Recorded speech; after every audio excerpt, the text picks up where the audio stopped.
The four agreement, चार इकरारनामा।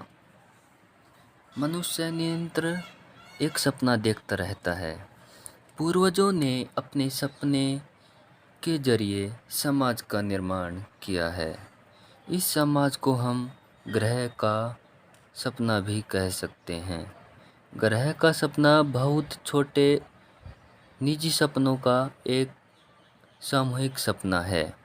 इस सपने से पहले परिवार का सपना बना, फिर समुदाय का सपना बना, इसके बाद एक नगर का सपना बना, फिर एक देश का सपना, उन्नत, फिर सारी मानवता का सपना बना। इस ग्रह के सपने में सारे समाजों के नियम, उनकी धारणाएं, धर्म, संस्कृतियाँ, सरकार, स्कूल की घटनाएं और छुट्टियाँ, ये सभी शामिल हैं। हम सभी अपने सपने देखने की क्षमता के साथ पैदा हुए हैं और हमसे पहले जन्म लिए हुए लोगों ने सामाजिक सपना देखना सिखाया। ग्रह के इस भारी सपने में इतने नियम व परंपराएं हैं। जब बच्चा जन्म लेता है, पहली बार उस बच्चे के मन में वे सारे संस्कार पिरोए जाते हैं। बाहरी सपना, माता पिता व स्कूल, हमारे आसपास के लोगों ने हमारे मन चाही बातों को केंद्रित किया। हमने समाज से सीखा है समाज में कैसे पेश आना चाहिए, किस बात पर विश्वास करना चाहिए, क्या अच्छा है, क्या बुरा, क्या सुंदर है, क्या बदसूरत, क्या उचित है, क्या अनुचित है। इन सभी की परिभाषा पहले से ही बनी हुई थी। ये सारा ज्ञान, ये सभी नियम हम समाज में कैसे पेश आएंगे, ये धारणा भी पहले से ही बना दी गई थी। स्कूल में जब हम नन्ही सी कुर्सी पर बैठकर टीचर की सारी बातें को ध्यान से सुनते थे, जब आप मंदिर जाते थे पुजारी की बातें बड़ी गौर से सुनते थे, घर में भाई बहन माता पिता के साथ भी व्यवहार ऐसा ही रहता था। इन सभी का व्यवहार देखकर आपको भी ऐसा लगने लगा कि हम दूसरे को ध्यान खींचने की कला सीखनी चाहिए। आप भी ऐसा करने लगे। आपने अपने धर्म व नैतिक मूल्य को भी नहीं चुना,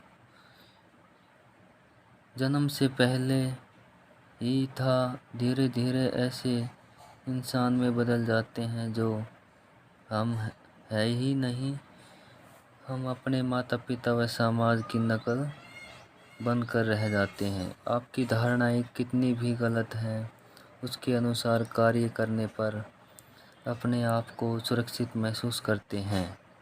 इन धारणाओं को हम स्वयं नहीं चुना है, लेकिन फिर भी हमारे भीतर से नकारने का साहस नहीं होता। अगर नरक की अवस्था माने तो ये हमारे चारों ओर है। इसमें हमें गुस्सा, जलन, निराशा, नकारात्मक भाव अनुभव होता है, लेकिन कोई भी हमें उतना नुकसान नहीं पहुंचा सकता, हम स्वयं को पहुंचाते हैं। ये सच है। लोगों को, पति पत्नी, सास आदि को कष्ट सहना पड़ता है, पर ये भी सच है हम खुद को सबसे ज़्यादा कष्ट खुद ही देते हैं। हम खुद को बहुत ही गलत तरीके से परखते हैं। आपको अपने जीवन में किसी दूसरे ने इतना नहीं कोसा होगा जितना आप स्वयं को कोसते हैं। आत्मनिंदा भी आप वही सीमा होती है जो आप सहते हुए अपने रिश्ते को बनाए रख सकते हैं।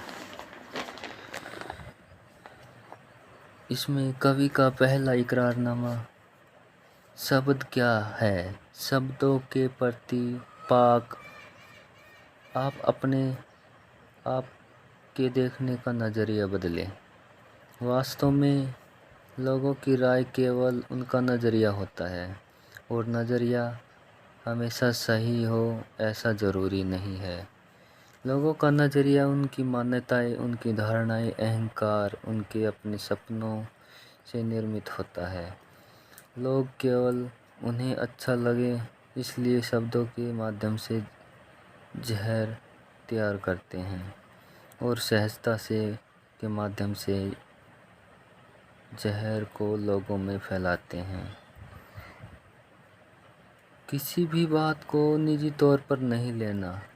इस समझौते का पालन करने से स्वर्ग का आनंद ले सकते हैं।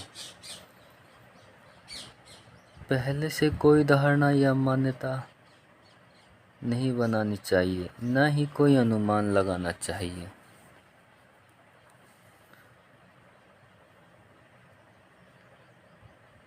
पहले से ही हर चीज़ के बारे में धारणा बनाने की आदत लगी है।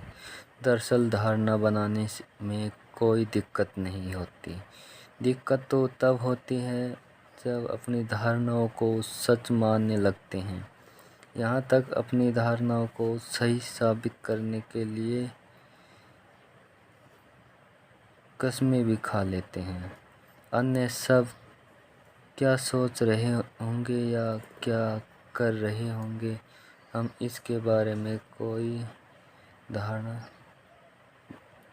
भी धारणा बना लेते हैं और हम निजी तौर पर लेते हैं। अपनी धारणाओं के आधार पर दूसरों को दोषी ठहराते हैं। सर्वश्रेष्ठ कार्य करें। नेक्स्ट